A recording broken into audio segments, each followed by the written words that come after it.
Merci, je trouve qu'il y a pas mal de gens courageux pour un film qui est aussi peu connu. Voilà, alors Jean Sacha était un très très grand ami. C'est un homme que j'ai voulu connaître parce que j'avais, dès la découverte de ce film, j'avais adoré ce film.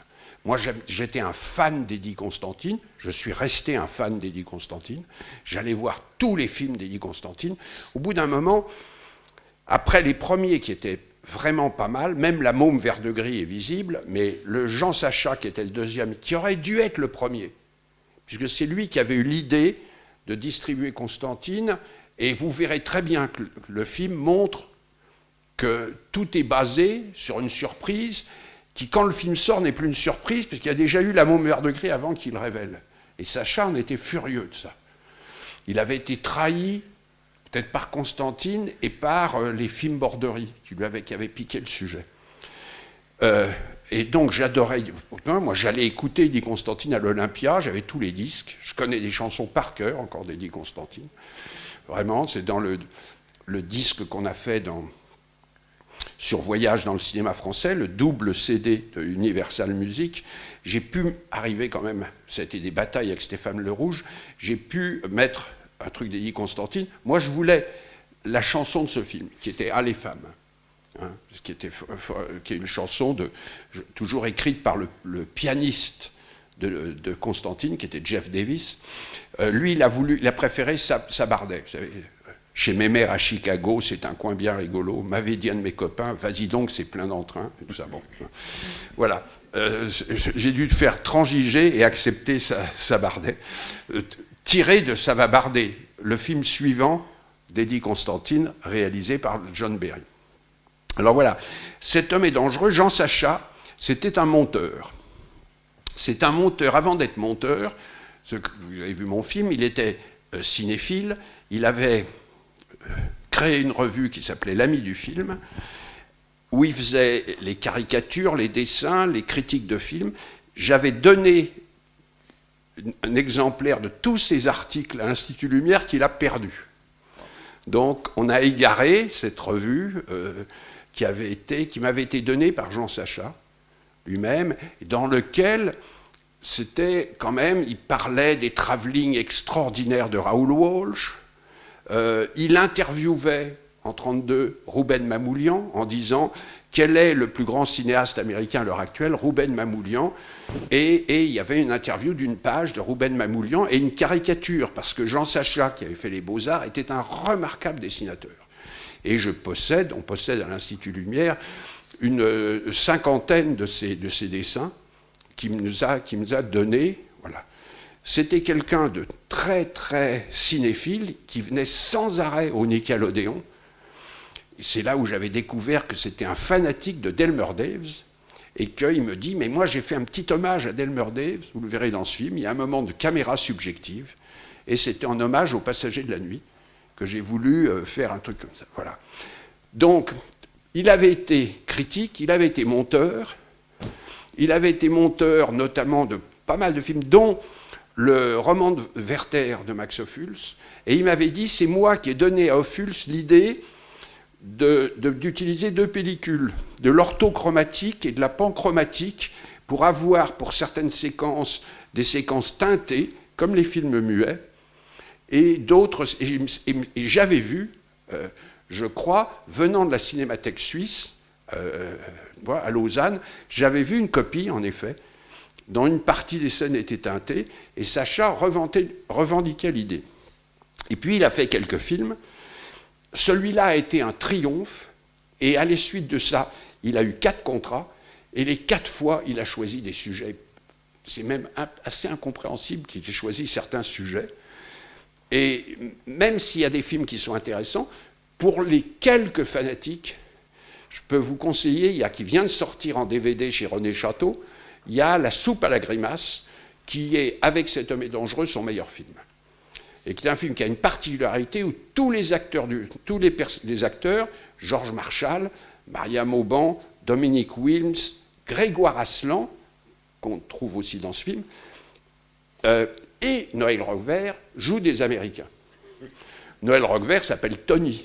C'est un des rares films où il joue un rôle dramatique et un rôle d'Américain dramatique, comme dans un polar. Donc ce film mérite d'être vu à cause de ça, et il contient des plans assez sidérants, parce que c'était un formaliste, Sacha, et il y avait tout un plan dans La soupe à la grimace, où il y a des gens qui partent de l'extérieur, qui rentrent dans un ascenseur d'une mine, et sans couper, on va jusqu'au fond de la mine, et ils sortent dans la galerie. C'est un plan qui vous laisse complètement surpris quand on le voit. On se dit, mais pourquoi à l'intérieur d'un film, qui est une série noire classique, il se livrait à des recherches comme ça?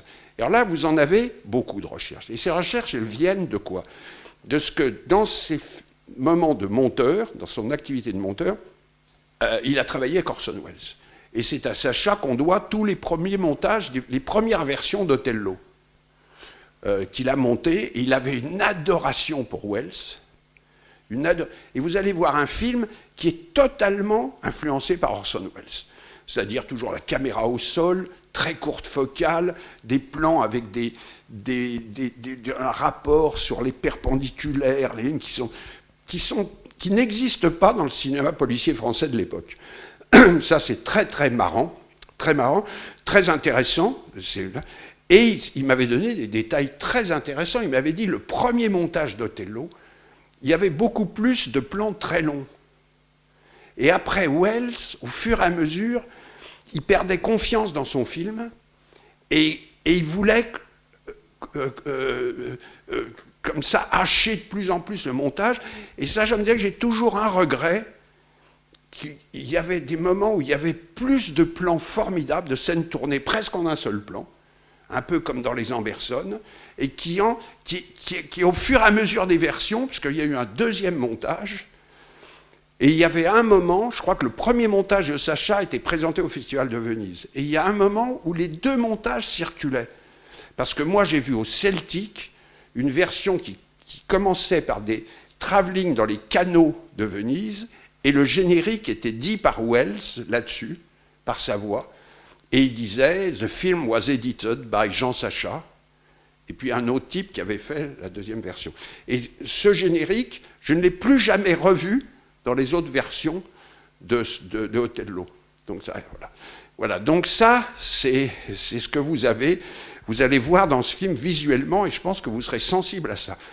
L'autre chose, c'est que le film est écrit, en tout cas dialogué, par Marcel Duhamel, qui était le créateur de la Nouvelle Vague. De la série noire. De la Nouvelle Vague, de la série noire, et je trouve qu'il y a un ton qui était voulu par Sacha, il y a un ton très très marrant dans le dialogue. Moi, dans mon film, j'ai cité un passage où il y a Constantine, il y a une femme qui dit en anglais à Constantine merci de m'avoir sauvé, thank you, et Constantine lui dit ne parlez pas anglais, les gens n'aiment pas les sous-titres. Et ce qui est une réplique, moi je trouve que c'est une réplique, ça m'a fait aimer ce film immédiatement, cette réplique. Parce que là, c'est déjà du Woody Allen, 30 ans avant, il y a une distanciation pour les adeptes de la distanciation, et vous verrez qu'il y en a plein. Je crois qu'il y a un moment, si on fait attention, j'espère que le son sera assez fort, on entend la fille qui dit vous me faites penser à John Wayne, elle dit à Constantine, ou alors à Dana Andrews, peut-être. Elle cite plein de noms, il dit en somme à tout le monde. Il dit à un moment, il dit à tout le monde. Et il y a plusieurs moments de dialogue qui sont comme ça très marrants. L'autre truc, vous verrez, il y a une collaboration formidable entre Sacha et un de ces techniciens français qui est méconnu, qui n'est jamais cité, qui est le chef opérateur Marcel Weiss. Chaque fois que j'ai vu des films éclairés par Marcel Weiss, j'ai trouvé que c'était audacieux, intéressant, qu'il y avait des partis pris de lumière qui étaient beaucoup plus intéressants que ceux de certains chefs opérateurs plus cotés. Et j'essayais même de savoir un peu qui était. Il paraît que c'était quelqu'un de très timide, de très réservé, de tout. Il a terminé avec Mocky, qui n'avait pas mauvais goût au départ, qui s'entourait. Et il paraît dans des moments qui étaient formidables, parce que c'était un peu un gentleman, Weiss. Et je crois qu'il a fait l'Ibis rouge. Et Mocky lui disait toujours, on tourne. Et Weiss disait, vous me faites chier, Mocky. vous me faites chier, en essayant de résister au type qui était là. Voilà, regardez la photo du film, elle vaut le coup, là, et aussi l'utilisation du son, où il y a, à un moment, on entend parfois rien sur la bande sonore, que la musique, qui est une musique source, c'est-à-dire qui est plus ou moins forte selon qu'on s'approche ou non, ce qui est tout à fait moderne. Ça, c'est des notions... Sacha était monteur et voulait tout recréer au montage. Le dialogue est tout post-synchronisé et tout le son est fabriqué au bruitage, au montage. Et c'est sa femme qui montait les films. Sa femme, c'était Paulette Robert, qui était la monteuse de Bresson, du journal d'un curé de campagne, la monteuse de la plupart des films de Guitry. Et donc, c'était quelqu'un de formé qui lui a survécu et dont je me suis beaucoup occupé à la fin de sa vie. Voilà, donc vous allez voir donc, ce film, moi, qui m'est extrêmement cher, et je regrette que la carrière de Sacha ne soit pas continuée. Il a terminé sa carrière, à un moment, il n'arrivait pas à monter de film. Je pense qu'il avait un tempérament trop brusque, il était tout à fait brusque, et je pense qu'il ne devait pas être très diplomate avec les acteurs. Dans le style, arrêtez de me parler vos conneries, hein, on le tourne. Ça, il devait être un peu comme ça. Et il est devenu metteur en scène de bandes-annonces. Il a fait toutes les bandes-annonces des films de Truffaut, qu'il adorait. Il adorait Jean Sacha. Il a fait toutes les bandes-annonces de mes premiers films, jusqu'à La mort en direct. Il a fait des bandes-annonces. Il a fait une bande-annonce qui était tellement bonne que j'ai été revoir le film après la bande-annonce, qui était celle de L'aîné des fers chauds, et que je n'avais pas aimé. Je vois la bande-annonce, et je me dis, j'ai dû passer à côté du film. J'ai été revoir le film que je n'ai pas aimé la deuxième fois, mais c'est à cause de la bande-annonce de Sacha, je l'ai vu 2 fois. Alors, le problème, il y a un grand trou là-dessus, c'est qu'il n'y a pas, on ne fait pas les listes.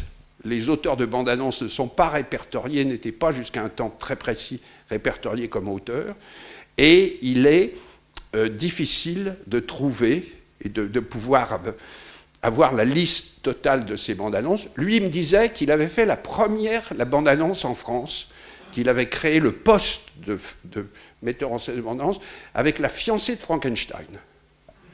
Il avait fait, sur une ressortie du film, il avait fait une bande-annonce spéciale de la fiancée de Frankenstein.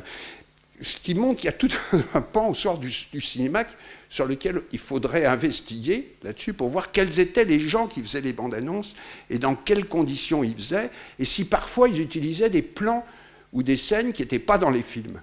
Voilà, donc voilà. Donc, et moi, il a obtenu un prix de la bande annonce pour celle Des enfants gâtés.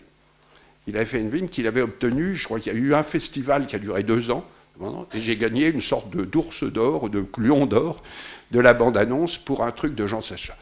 Voilà tout ce que je peux vous dire sur lui, sinon que ça a été quelqu'un que j'ai vraiment, vraiment beaucoup aimé, qui a été un ami très, très proche, très loyal, formidable, et que chaque fois que je peux, moi j'essaye de lui rendre hommage. Voilà, merci beaucoup. Bonne projection.